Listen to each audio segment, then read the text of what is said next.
आप सबको मेरा सादर प्रणाम। आज हम विष्णु पुराण का छठा अध्याय श्रवण करेंगे, तो मेरे साथ बोलिए ओम विष्णवे नमः। श्री मैत्रेय जी बोले, हे भगवान, आपने जो अर्वाक स्तोत्रता मनुष्य के विषय में कहा, उनकी सृष्टि ब्रह्मा जी ने किस प्रकार की, यह विस्तार पूर्वक कहिए। श्री प्रजापति ने ब्राह्मण आदि वर्ण को जिन जिन गुणों से युक्त और जिस प्रकार रचा तथा उनके जो जो कर्तव्य कर्म निर्धारित किए गए, यह सब वर्णन कीजिए। तब श्री पराशर जी बोले, हे द्विज श्रेष्ठ, जगत रचना की इच्छा से युक्त सत्य संकल्प श्री ब्रह्मा जी के मुख से पहले सत्व प्रधान प्रजा उत्पन्न हुई।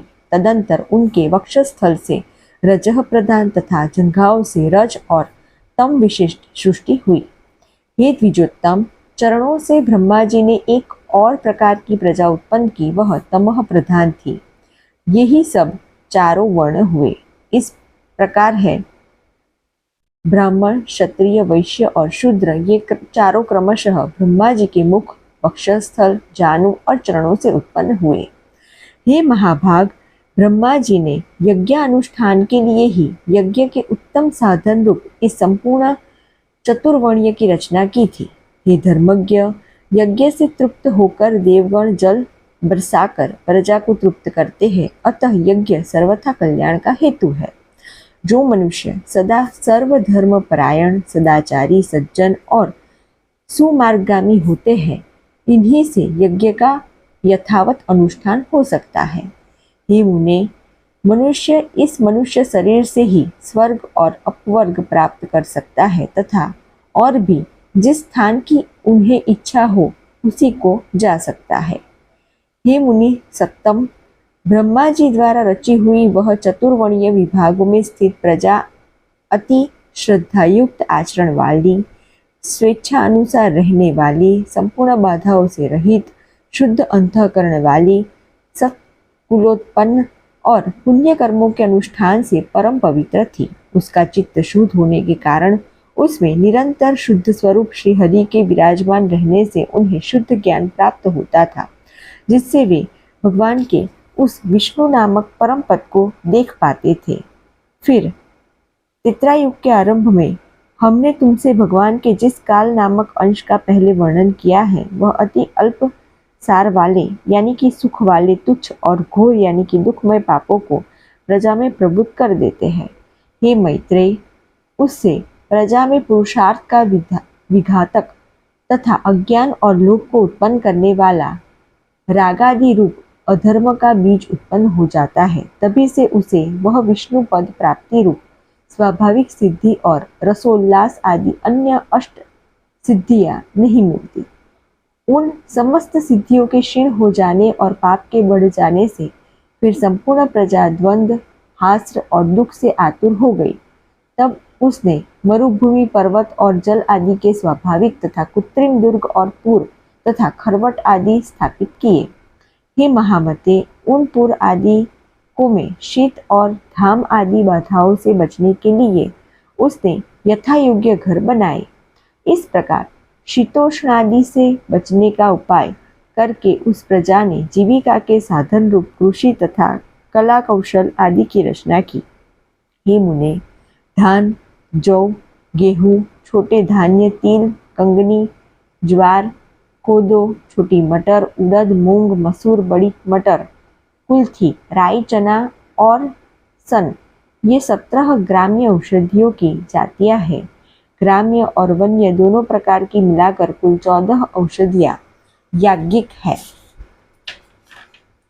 उनके नाम है धान, जौ, उड़द, गेहूं, छोटे धान्य, तिल, कांगनी और कुल्थी, ये 8 तथा श्यामक यानी कि समा, निबार, वनतिल, गवेधु, वेणुयव और मरकट यानी कि मक्का, ये 14 ग्राम्य और वन्य औषधियां यज्ञानुष्ठान की सामग्री है और यज्ञ इनकी उत्पत्ति का प्रधान हेतु है। यज्ञों के सहित ये औषधियां प्रजा की वृद्धि का परम कल्याण है। इसलिए इहलोक और परलोक के ज्ञाता पुरुष यज्ञों का अनुष्ठान किया करते हैं। हे मुनि श्रेष्ठ, नित्य प्रति किया जाने वाला यज्ञ अनुष्ठान मनुष्य का परम उपकारक और उनके किए हुए पापों को शांत करने वाला है। हे महामुने, जिनके चित्त में काल की गति से पाप का बीज बढ़ता है, इन्हीं लोगों का चित्त यज्ञ में प्रवृत्त नहीं होता। उन यज्ञ के विरोधियों ने वैदिक मत, वेद और यज्ञादि कर्म सभी की निंदा की है।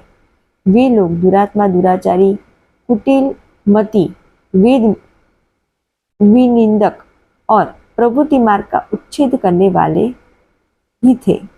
हे धर्मवानों में श्रेष्ठ मैत्रेय, इस प्रकार कृषि आदि जीविका के साधनों के निश्चित हो जाने पर प्रजापति ब्रह्मा जी ने प्रजा की रचना कर उनके स्थान और गुणों के अनुसार मर्यादा, वर्ण और आश्रमों के धर्म तथा अपने धर्म का भली प्रकार पालन करने वाले समस्त वर्णों के लोक आदि की स्थापना की। कर्मनिष्ठ ब्राह्मणों का स्थान पितृलोक है।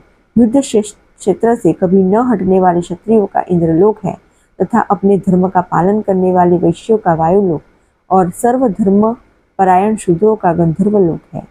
88,000 ऊर्ध्व रेता मुनि है, उनका जो स्थान बताया गया है वही गुरुकुलवासी ब्रह्मचर्यों का स्थान है। इसी प्रकार वनवासी वानप्रस्थों का स्थान सप्तर्षि लोक, गृहस्थों का पितृलोक और सन्यासियों का ब्रह्मलोक है तथा आत्मानुभव से तृप्त योगियों का स्थान अमर पद यानी कि मोक्ष है। जो निरंतर एकांत सेवी और ब्रह्म चिंतन में मग्न रहने वाले योगी जन है, उनका जो परम स्थान है उसे पंडित जन ही देख पाते हैं। चंद्र और सूर्य आदि ग्रह भी अपने अपने लोकों में जाकर फिर लौट आते हैं, किंतु द्वादश अक्षर मंत्र ओम नमो भगवते वासुदेवाय का चिंतन करने वाले अभी तक मोक्ष पद से नहीं लौटे। तामिस्त्र, अंधामिस्त्र, महारौरव, रौरव, असिपत्रवन, घोर, कालसूत्र और अविचित आदि जो नरक है, वे वेदों की निंदा और यज्ञों का उच्छेद करने वाले तथा सब धर्म विमुख पुरुषों के स्थान कहे गए हैं। इति श्री विष्णु पुराणे प्रथमंशे षष्ठो अध्याय संपूर्ण। ओम विष्णवे नमः। जल्दी से मेरे चैनल को सब्सक्राइब कीजिए, लाइक कीजिए और शेयर कीजिए। नमस्कार।